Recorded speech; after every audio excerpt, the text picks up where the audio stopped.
Trying to choose between Next.js and Remix for your next web app? Both are excellent React frameworks, but they take different approaches to performance, routing, and data loading. In the next 3 minutes, I will help you decide which one is right for you. Introduction. Both Next.js and Remix are built on React and support server-side rendering, nested routing, and modern web development. However, Next.js focuses on flexibility and a complete ecosystem, while Remix emphasizes web standards and fast user experiences. Let's compare them. Performance. Both frameworks are fast, but Remix is designed to minimize unnecessary JavaScript and optimize data loading using native browser features. Next.js has also become much faster with the app router, React server components, and streaming support.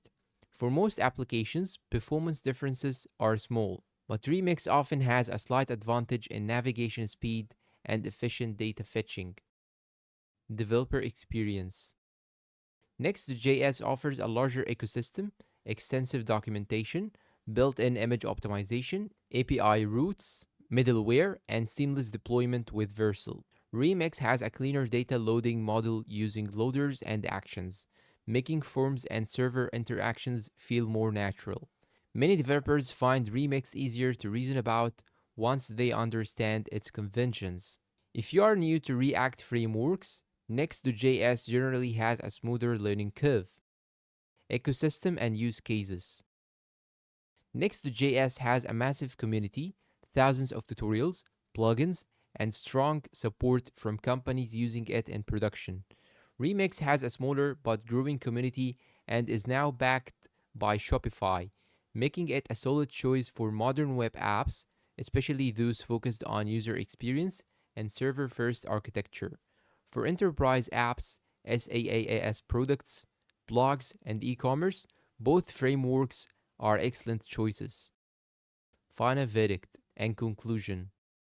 Choose Next.js if you want the largest ecosystem, easy deployment, extensive learning resources, and an all-in-one React framework. Choose Remix if you value web standards, efficient data loading, excellent form handling, and a server-first development approach. In 2026, you really cannot go wrong with either. Your choice depends more on your workflow than raw performance. If this comparison helped you decide, leave a comment, subscribe, like for more quick software comparisons and web development guides. Thanks for watching and goodbye.